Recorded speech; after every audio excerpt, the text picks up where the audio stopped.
அப்பவும் ஒத்துக்க மாட்டானே. அவர் வெளியூர் போயிட்டாரு. இனிமே அவன் வரவே மாட்டான். இப்படிப்பட்ட ஒரு அம்சமான மருமகன் கிடைச்சிட்டாங்க சந்தோஷத்துல அவன் எங்காவது பரதேசம் போயிருப்பான்.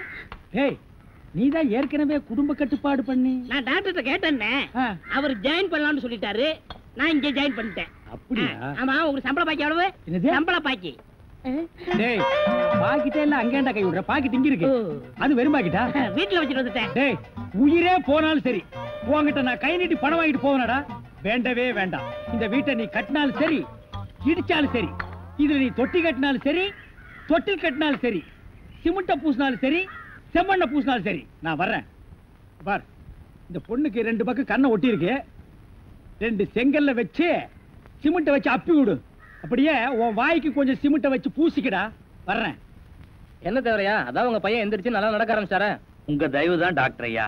என்ன உள்ள 6 மாசம் அவஸ்தைப்பட்டான், எல்லாம் நல்லபடியா முடிஞ்சு போச்சு. நான் கொடுத்துருக்க மருந்து மாத்திரை கம்மி பண்ணீங்கன்னா போதும், எல்லாம் சரியா போயிடும். நீங்க கொடுத்த மருந்து மாத்திரை, நீங்க சொன்ன முறைகள் எல்லாத்தையும் நாங்க கடைபிடிக்கிறோம். வரையா? Thank you doctor. என்னங்க வீடு கட்டுறவர, செங்கல் எல்லாம் வந்து சேர்ந்துருச்சா? நாளை கட்டு வேலையை ஆரம்பிச்சிடலாமா? செங்கல்லாம் வந்துச்சு மேஸ்திரி. உங்களுக்கு தேவையானதை எண்ணி எடுத்துட்டு போங்க. ஆனா எண்ணிக்கை மட்டும் கூடிடாம பாத்துங்க. எண்ணிக்கை பத்தி நீ ஏகிட்ட சொல்றியா? எங்க அப்பா என்ன ஏட்டு பள்ளிக்கூடத்துல படிக்க வச்சிருக்காயா? உன்ன மாதிரி குறுமட்டு இல்ல நானு. போயா. பாக்குறது மேஸ்திரி வேற, ஆனா அந்த திமிர்த்தனமான பேச்சு மட்டும் குறைஞ்ச. என்ன சொன்ன நீயே? இல்ல நாளைக்கு வேலை நடக்கணுமே, அதை பத்தி சொன்ன. தலைய பாரு, நல்ல சைக்கிள் சீட் ஆட்டம்.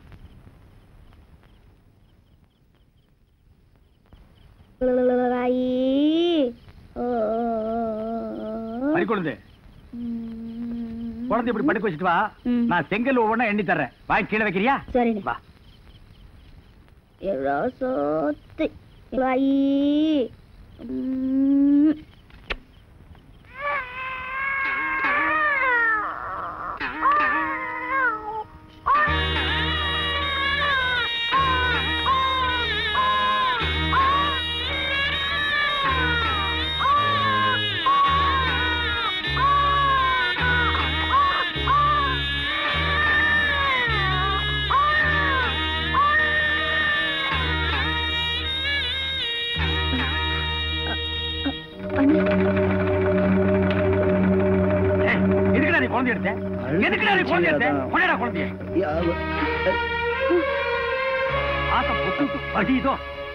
குழந்தை பணியில இருந்துச்சேன்னா அவன் குழந்தை பணியில இருந்தா உங்களுக்கு பாசம் பொங்கி வருதோ? உனக்கெல்லாம் எதுக்குடா குழந்தை பாசம்? நீங்க எல்லாம் கரவழிய கல்யாணத்தை பண்ணி கரவழிய புள்ளைய பத்து கரவழிய காண போற பசங்களா? நீ சும்மா இருமா.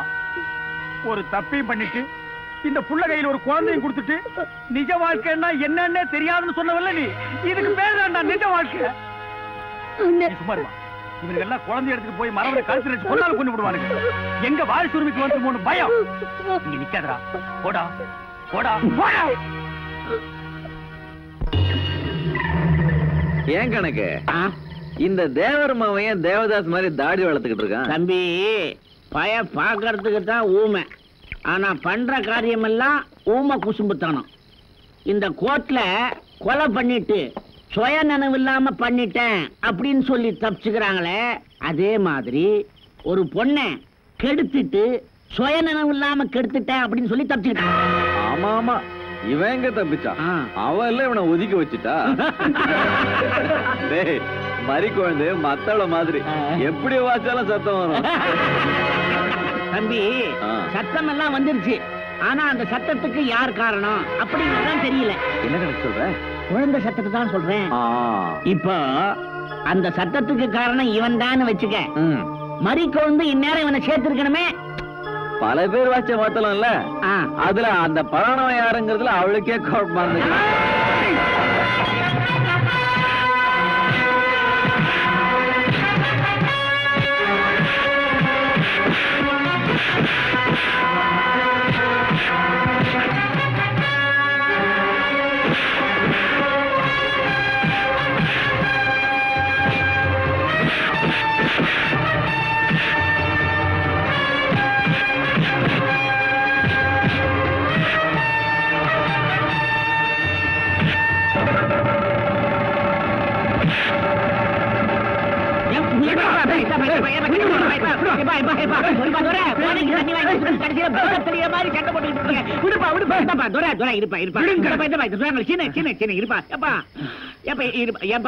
நாங்கதான் ராத்திரியானா தண்ணி அடிக்கிறதுக்கு இப்படி ஓரமா ஒதுங்குவோம். உனக்கு ஏன்பா தலையெழுத்து? இப்படி நான் பூரா தெரிஞ்சுக்கிட்டு இருக்கேன். போப்பா, போய் நல்லா தூங்கு. போ துரை, சொன்ன துரை, வா துரை, விட்ட கடையை துறவோம், வா. மகனே, உன்னை பார்க்க பார்க்க எனக்கு வயிறு எரியுதுடா. நம்ம குடும்பத்துக்கே ஒரு சாவமோ என்னவோ. நான் தான் பொண்டாட்டியை வச்சு ஒழுங்கா குடும்பம் நடத்த முடியல, நீயுமா இப்படி? இப்ப என்ன பண்ண சொல்றீங்க? நீ ஒண்ணுமே பண்ண வேணாம். மறிக்கொழுந்து பேசினது நடந்துகிட்டது எல்லாத்தையும் மறந்துட்டு உன்னையே சதா நினைச்சுக்கிட்டு உனக்காகவே வாழ்ந்துட்டு இருக்கிற உமாவை கல்யாணம் பண்ணிக்க. என்ன யாருமே புரிஞ்சுக்க மாட்டீங்களா? புரியுதுடா, புரியுது. இதுக்கெல்லாம் ஒரு நல்ல முடிவு கிடைக்கும், கவலைப்படாத. மகனே, உனக்கு ரொம்ப பிடிச்ச மல்லிகைப்பூ இந்தா. இப்ப இதான் ரொம்ப தேவை. மல்லிகைப்பூ மல்லி வேணும்.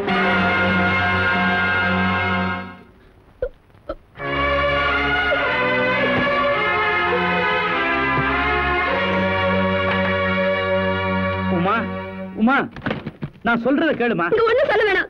இத்தனை நாள் நீங்க சொன்னதை கேட்டதுனாலதான் வெக்கத்தை விட்டு மாமா மாமா உங்க மாப்பிள்ளை நடிச்சு சுத்திட்டு இருந்தேன். இப்ப என்ன பண்ண போற? ஊருக்கு போறேன். என்ன மன்னிச்சிருங்க மாமா. இனிமேலும் வெக்கத்தை விட்டு என்னால இங்க இருக்க முடியாது.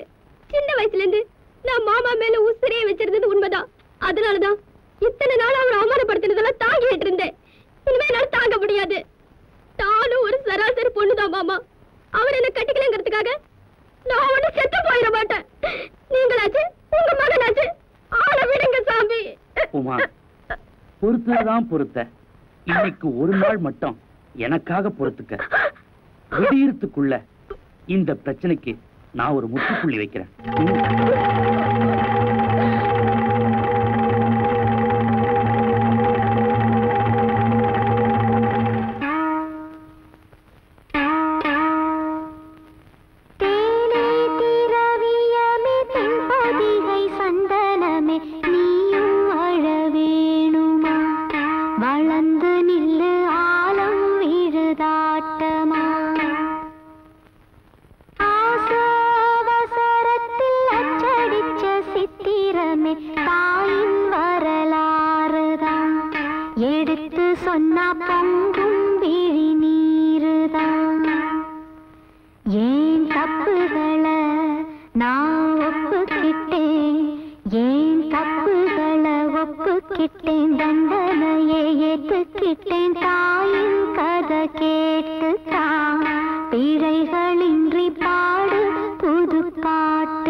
வாங்க தேவரையா, வாங்க.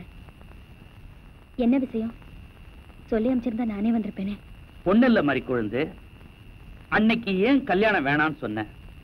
அதான் அன்னைக்கே சொல்லிட்டு வந்துட்டேனுங்களே. மனசுக்கு பிடிக்காத உங்க மகன்கிட்ட மஞ்ச கயத்தை மட்டும் வாங்கிக்க பிடிக்கலன்னு. என்னைய விட அவரை சின்ன வயசுல இருந்து புருஷனா மனசால நினைச்சுக்கிட்டு இருக்கிற அந்த பொண்ணோடையாவது நிம்மதியா வாழட்டுமேனதே வேண்டாம்னு சொன்னேன். நீ சொல்றது எப்படி இருக்கு தெரியுமா?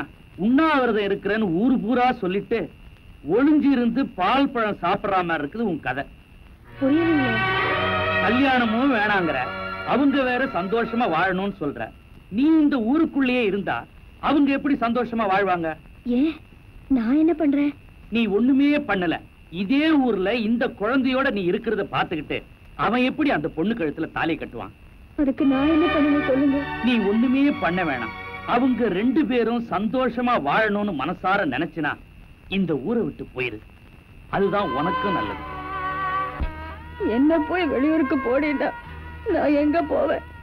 எனக்கு யாரையா தெரியும்? நாளைக்கு காலையில ஊர் கூடி ஆத்துல பொங்க வைக்கிற ஆத்து திருவிழா நடக்குது. அந்த பரபரப்புல நீ இருக்கிறியா இல்லையான்னு யாருமே கண்டுக்க மாட்டாங்க. ராத்திரியோட ராத்திரியா நீ ரயில் ஏறி எங்கேயாவது கண்காணாத இடத்துக்கு போயிட்டினா என் பிரச்சனையே தீந்துரும். வேணையா, என்னால உங்களுக்கு இனிமே எந்த பிரச்சனையும் வராது. நீங்க சொன்ன மாதிரியே நான் இந்த ஊரை விட்டு போயிடுறேன். இதுதான் நல்ல பிள்ளைக்கு அடையாளம். என்ன இருந்தாலும் மேன்மக்கள் தான். நான் வர மறிக்கொழுந்து.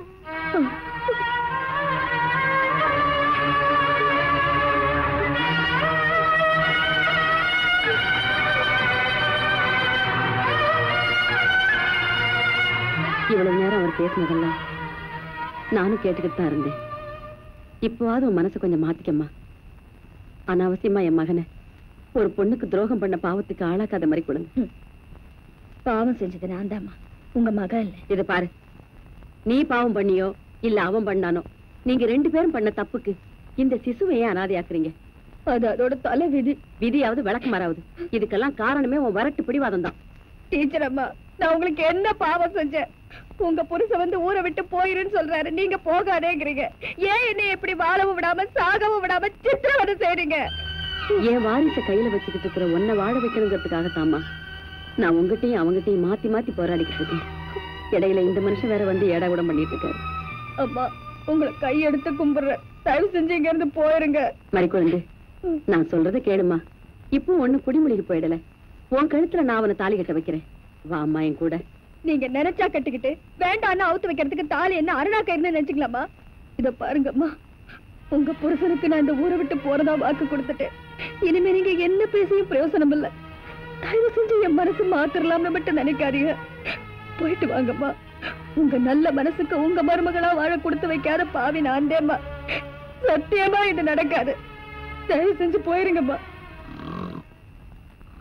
முனுசாமி, ஏய் ஐயா, விடிஞ்சா ஆத்து திருவிழா, நீ பாட்டு படுத்து தூங்கிட்டு இருக்க. அங்க ஆத்துல தண்ணி இல்ல, பொங்க வைக்க தண்ணி எடுக்க எல்லாரும் அங்கதான் வருவாங்க. நீ போய் அந்த மடையை அடைச்சு விட்டுவா. என்ன? சரி சரின்னு படுத்து தூங்காதரா. சரிங்க, போறங்க. இப்படி நீ அமைதியா இருந்து இத்தனை நாள் என்ன அலக்கழிச்சது போதும்டா.